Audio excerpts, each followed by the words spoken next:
Welcome to The Paradigm Shift on 4ZZZ 102.1, where we challenge the assumptions of our current society to resist oppression and investigate alternative ways of living, for a world based on justice, solidarity and sustainability.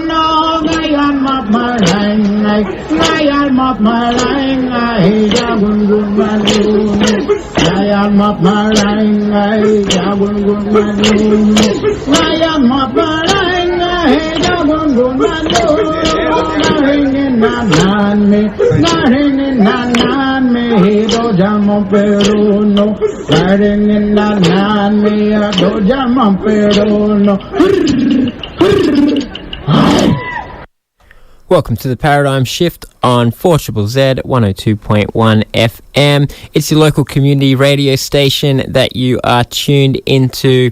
My name is Andy and I'll be hanging out with you for the next hour. On today's show, we're going to be talking about the correctional facilities in Australia. I have a couple of interviews. One is with Damien Linnane, who is the editor of the Paper Chained magazine, full of prison writings that get sent out for free to people in prison in Australia, and as well you can read it too. And I also speak to Jenny-Lee Carr, who is Indigenous mental health nurse, has worked in prisons, and she's also part of the Indigenous Aboriginal Party of Australia. We talked to her about Queensland's youth justice reforms. They call it a reform, which implies that it's making things better, but it's not all that clear that it is. The number of kids who are denied bail because of Queensland laws that go against normal principles of justice, saying that the presumption should be against bail for young offenders if the court thinks they are at risk of reoffending or likely to reoffend. Of course, normally in our justice system, you get locked up for a crime if you did it, not if they think you're going to do it. And a number of young kids who have been held on remand end up pleading guilty, taking plea bargains to get out of remand for things that they never would have gone to prison for in the first place. So they end up doing prison sentences even though the judge in the end just gives them time served because they've already done it, or even gives them a sentence that's less than a prison sentence. It's a very significant issue, and a lot of these kids, they're not even in prisons or juvenile justice centres where there are better facilities at least set up for young people who are locked up. A lot of them are just kept in the watch house, which I can tell you is very boring. And I've never spent that much time in there, only a couple of days at a time maximum. I would hate to do more. It is not a pleasant place to be, and certainly not good for your psychological well-being, which potentially is already not in the best space if you are in there. So we'll be talking with both of them. I guess there's a lot of small and slow reforms that we can do to make the system a bit better, but they're not generally very popular politically, and it's so easy for them to get swiped away in one outraged media report on some crime wave somewhere, and a politician feels a need to respond to keep their voter base happy. Or law and order is always a good one. And so the tiny incremental reforms that people have been working on just get brushed aside. But that's what we're going to be talking about today. I guess some of the small things that can make life a bit better and make the prison system a bit better. Things like getting healthcare, mental health plans and things like that for people inside, as well as art and creative expression and human contact, and contact with your culture as well. Of course, prisons have also been in the news a bit this week, a lot more than usual, with the news of the release of Kathleen Folbig. A lot else has been written about it, and so I'm not going to add anything. And in some ways it fits in with the obsession with true crime that our society has. These kind of idea of crime and prisons in this sort of voyeuristic, spectacular sense that we're all like fascinated by. But I'm not sure that at all helps reform our justice system or to stop crime from happening. Like I said before, it's a lot of hard work and slow reforms and a lot of funding given to places that it's not very popular for funding to go to, i.e., people that have committed crimes and harmed people, directing government funding their way to sort of fix these things. But anyway, a project by the Community Restorative Centre, although it was set up as a very grassroots DIY project by a couple of Brisbane anarchists, actually, back a few years back. Shout out to them if they are listening, is the paper-chained journal of prison writings for prisoners by prisoners. And I interviewed Damien Linnane, who is currently the editor. Let's have a listen. My name's Damien. I'm doing a PhD focusing on mental health in prison through the University of Newcastle, and the other main thing that occupies my time, of course, is I'm the editor of Paper Chained, which is an art and writing magazine for people in prison. Yeah, so can you tell us a bit more about the Paper Chained journal? Yeah, so I guess I should tell you about how it all started. I was in prison myself for 10 months, starting at the end of 2015. And there was no education or therapy in prison, and there was nothing. The prison gave us nothing constructive to do, and so because I had nothing constructive to do, I decided to teach myself art, and I also I wrote some short stories and a novel by hand. But there was no place for me to send any of the stuff I was making because there was no prison magazine, and not only was there no prison magazine, it had been so long that nobody in prison could remember there ever being one. There has been several over the years, but it had been a long time.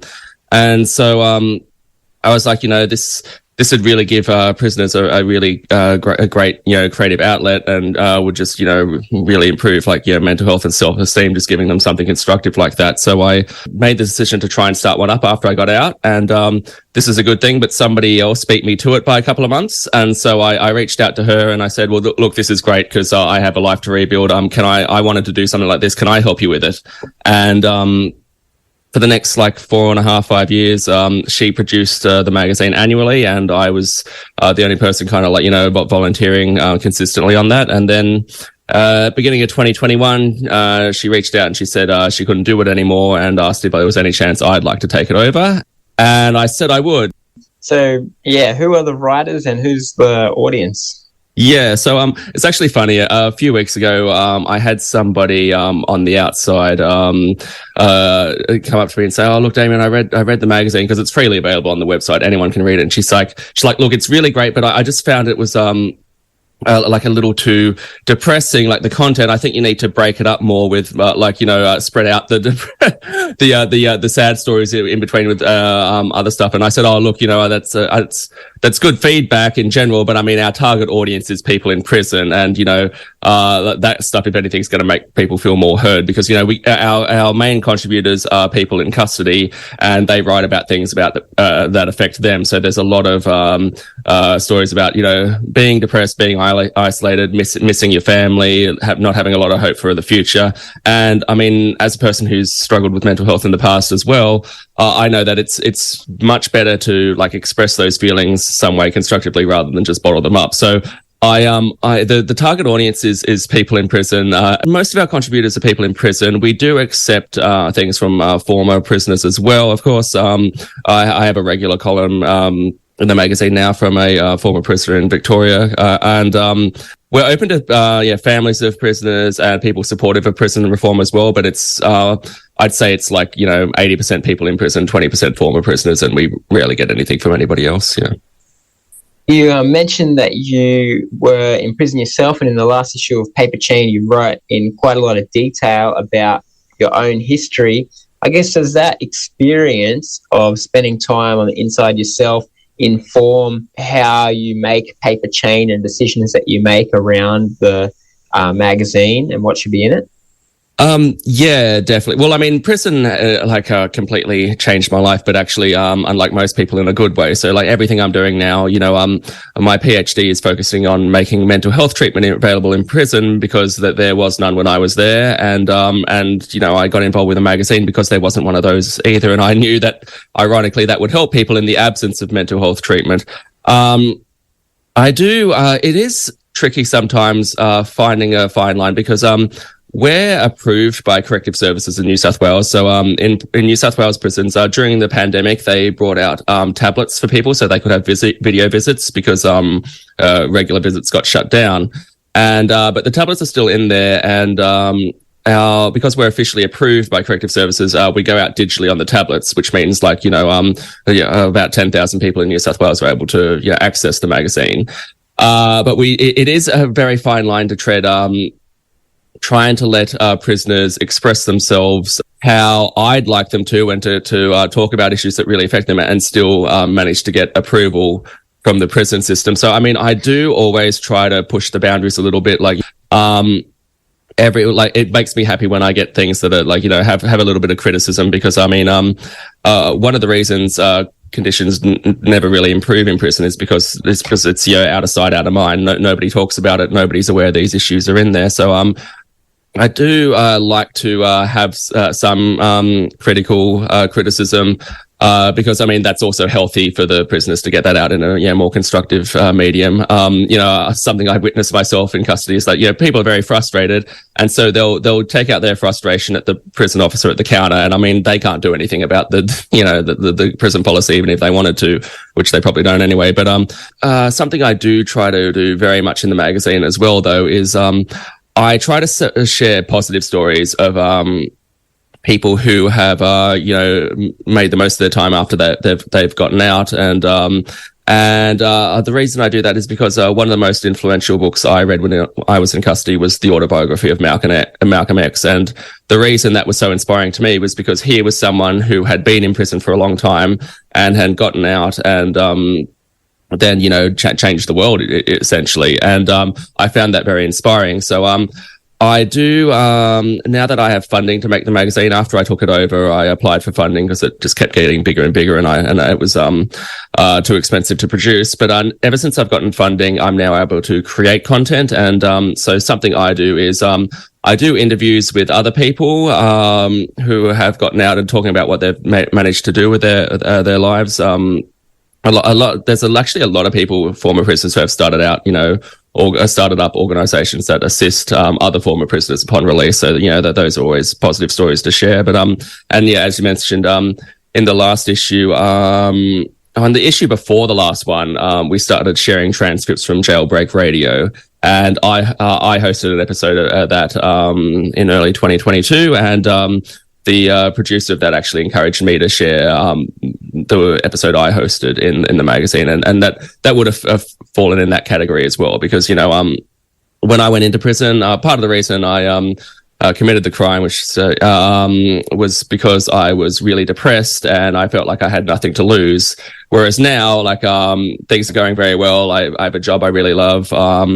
I've been working as an artist and a writer. I'm doing this PhD, and so I want to share my story, because I mean hopefully that tells other people that maybe there's hope for them as well. So there's definitely some of it's just like fun art and poetry and stuff, but then I do like to have some constructive criticism of prison in there, and then also share the inspiring stories too. You mentioned, I guess, that in the absence of proper therapy and things like that in prison, that writing and drawing and things is an important therapeutic process for people in prison. Do you see that in the people who are contributing to Paper Chain? Yes. Something that really helps keep me going is that I get letters every day. I go down to the post office and I our PO box, and I pick up the mail from people in prison, and it's quite common for me to get letters saying something along the lines of, "Oh, this is incredible. Like, I wish there had been a magazine like this when I came in 10 years ago. It's really changed my life to see my work in print."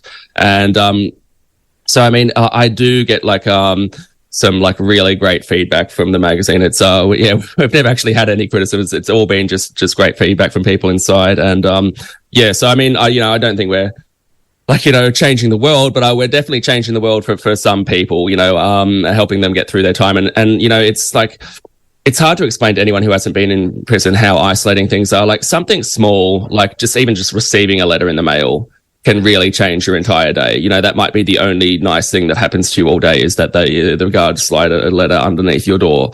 And so, it definitely does make a huge difference to some people, like, getting them through their time. And, we really need a lot of support like that, especially since the prison doesn't provide any. So, I mean, I am grateful to the prison system for making us available on the tablets they have. But I mean, at the end of the day, essentially, I think I'm doing them a massive favor. I'm providing a constructive outlet and entertainment for prisoners at zero cost to them. Essentially, I think, we're doing what they should be doing. But it is what it is. And I mean, I love my job, so I don't mind.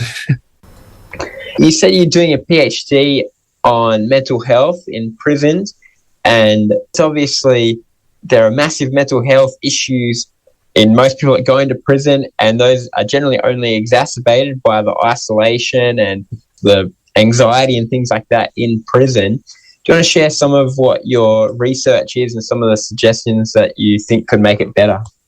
Yeah, so when I went in, I was quite depressed even before I went in, and then obviously you go in and it doesn't improve your life. So I had a mandatory appointment with a prison psychologist, and she said something to me that has changed the rest of my life, and that's why I'm pursuing this PhD. So I told her that I'd started on a mental health care plan while I was on bail, and I was finding it really beneficial. And I said to her, I really think it'd be really beneficial for me to continue that therapy in prison. And she smiled sadly, and she said, Damien, everyone in prison would benefit from therapy, but unfortunately they don't give us any funding for that. Our job's just to assess whether people are suicidal or dangerous to write reports for corrections. And so that's the issue. There's lots of psychologists working in prisons, but none of them actually help people. They're employed by the prison service to write reports like for parole. And eventually my depression got worse, and I went to see a mental health nurse, and I said, look, is there anything you can do for me at all? And she said, look, unfortunately, the only thing, and she was really upset to tell me this. I could tell, like, she was, didn't want to be the bearer of bad news, but she said, the only thing I can do for you is give you the phone number of a counselling service to call once you're released.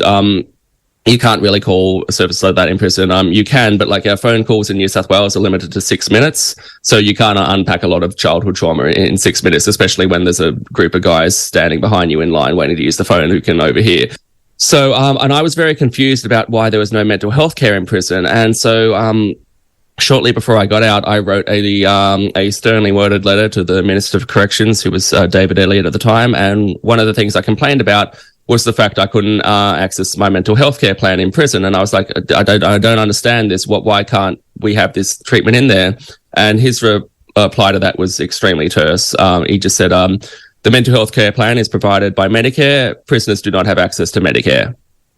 And that was the first time I learned that I'd lost my Medicare access in prison. And that's what the big issue is. The only Australian citizens who don't have access to Medicare are prisoners.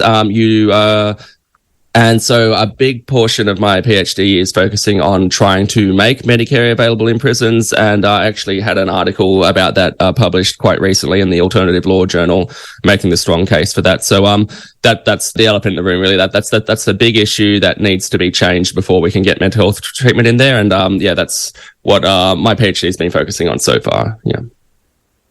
And just finally, you mentioned that the magazine is funded by Restorative Justice Centre.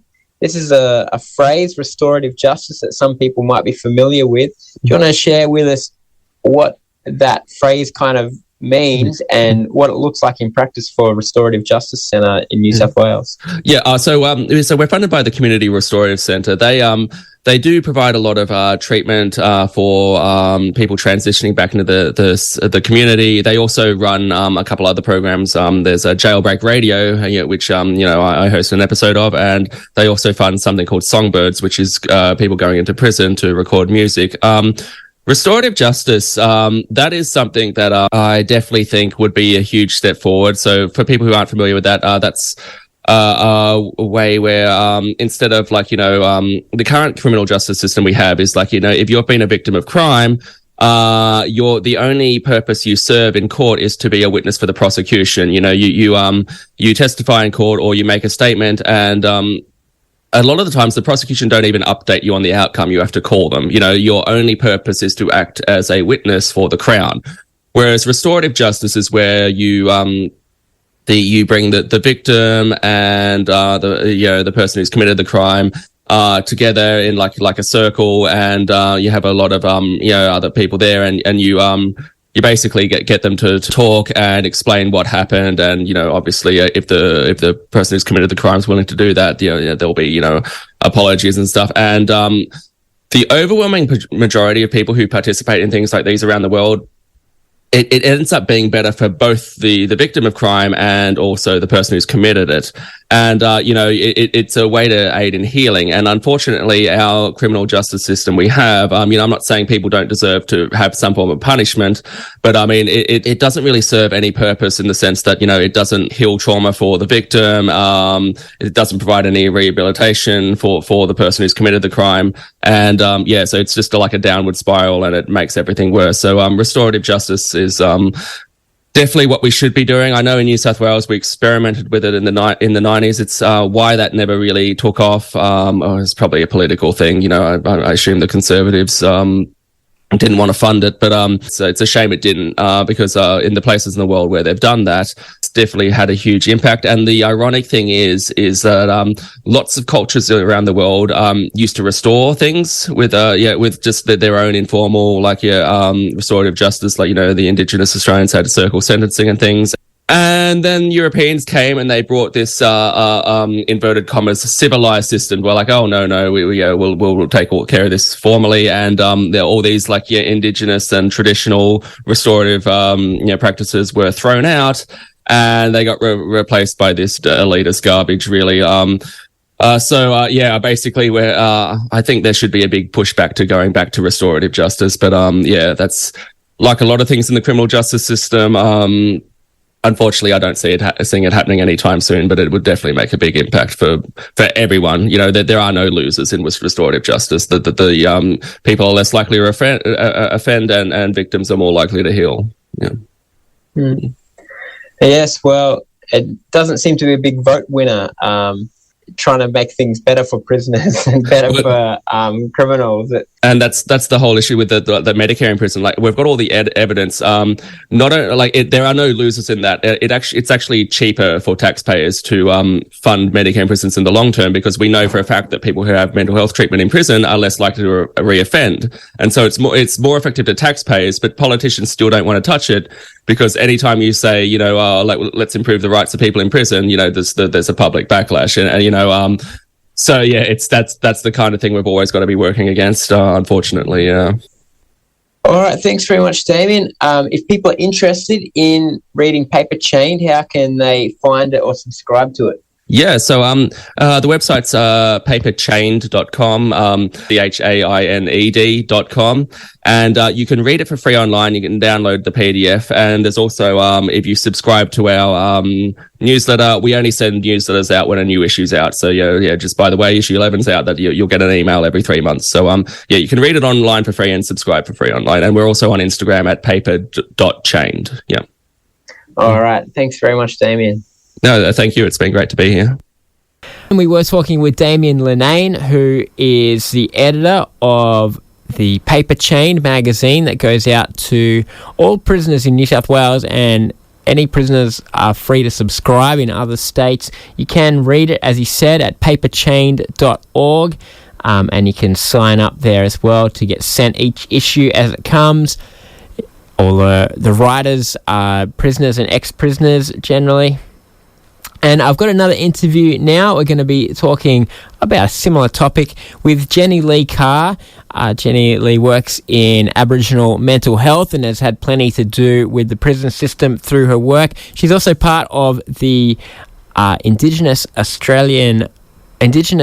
Aboriginal Party of Australia political party. Let's have a listen to Jenny-Lee talking about some of the issues of prison for Aboriginal people, particularly Aboriginal youth who have been the subject recently of law changes here in Queensland. Hi, I'm Jenny-Lee Carr from the Indigenous Aboriginal Party of Australia. Before we start, I'd like to acknowledge the traditional landowners of where we all gather today, pay our respects to the elders, past, present and emerging. Thank you. And Jenny-Lee, we're going to talk to you about a topic, not a very fun and exciting topic, but one that you have some level of involvement in, which is prisons and the incarceration of Aboriginal people and Aboriginal young people. Can you tell us a bit about what your involvement is in this area? Well, I've actually, my proper background actually is health. I have spent many years in dealing with mental health issue, which is another issue for the First Nations people. However, mental health does sometimes go hand in hand with incarceration, which is a big issue, especially for the First Nations people with such, transgenerational trauma that we experience.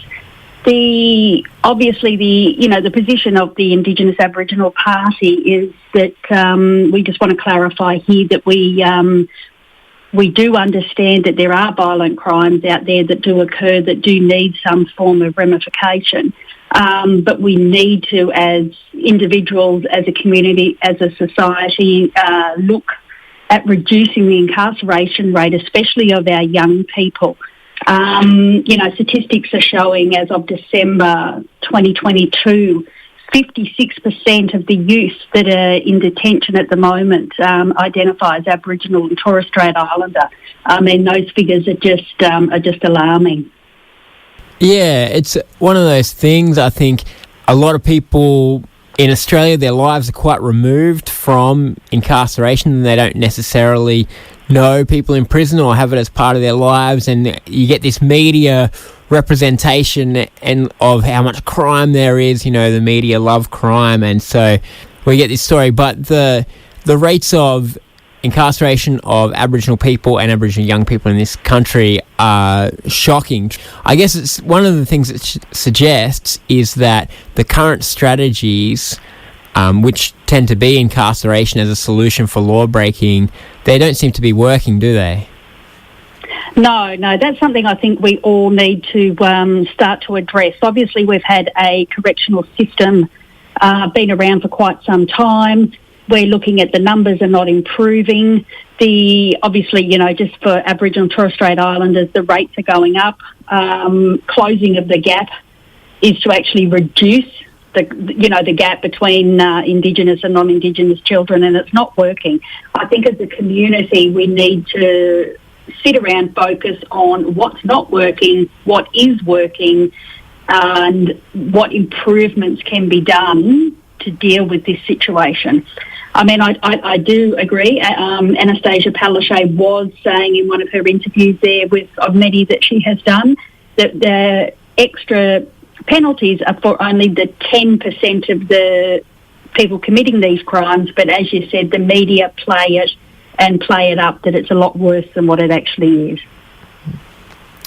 Yeah, so let's move on to talking about the Queensland youth justice reforms, which, despite, I guess, what a lot of the expert advice is about what to do, which generally is not to put people in prison more and for longer, you know, traditionally, I guess our governments and policing have a limited range of options, and they just want to use the one that they have more. You know, if there's more crime, more prison is their kind of solution. And so we've got proposed laws about bail and presumption against bail for young people, to criminalise bail breaches, to increase the prison term for car thefts, which I guess is one that is the majority of people are young people, and to, in sentencing, take into account the risk of reoffending, whether people have reoffended or not. And so all these things amount to basically more young people in prison is the argument.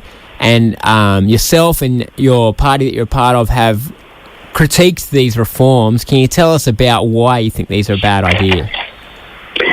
They're a bad idea, obviously. We're talking with, a generation of children here that are actually confused. They don't know where they fit into community. They've been brought up in such a displacement, I should say. They experience a lot of racism, discrimination. They feel quite isolated in the community for identifying as Aboriginal Torres Strait Islander. They've got a lot of, I suppose, your trauma that needs to be dealt with. Sometimes they actually do end up on the wrong path due to peer pressure. You have to remember, we're talking about people here with the youth here is 10 years of age up to 17. You can't have laws for a 10-year-old that is exactly the same as a 17-year-old. A 10-year-old is actually still developing. They're still working out that they're a child and, what's the next step. Taking a child, from their family, incarcerating them, putting them into isolation for 10 to 14 days when they're actually still only on remand, they haven't even been charged, that just causes more trauma. And that will continue to cause more trauma, continue with the transgenerational trauma from time to come. These children need to be nurtured. They need to be shown correct ways. We need to support the young children, support young families with these children, because that is another issue with the amount of Aboriginal Torres Strait Islander children that are in child safety. The figures again since, I think it was June 2022, we're talking 172 per 1,000 children are Aboriginal Torres Strait Islanders taken from their families into care, where non-Indigenous children, it's only 21 per 1,000. I mean, that's just astonishing. We need to start. We have so many committees, so many organisations dealing with specific areas. I think we need to come as a reform them, put them all into a line where they account and actually work with each other as opposed to opposite each other. In your experience as somebody who works in mental health for Indigenous people, you would presumably see a lot of the effects of incarceration and also people whose families have been incarcerated as well. It is. It's a revolving door. It is actually quite traumatising, obviously, for the individuals and also for the workers too. I mean, we see them, obviously, yes, they are incarcerated, but we do therapy with them, we do support, and obviously they're let down when they're released from incarceration back out to the community. There is a barrier. There is a barrier there. They need that outside support to continue. A lot of them do want reform. They do want to change. It's that continuing support. There are organisations out there, but unfortunately it is government funded and it is only on a year about if the funding is coming through. I think that's another area that we need to look at with governments at all levels, at state level and federal level. We have this funding, but unfortunately there's not security with this funding. The funding is only there for a very short period of time, whether it be 12 months or a 3-year period. You can't achieve a lot of change in a 12-month period to see if that funding is going to still continue.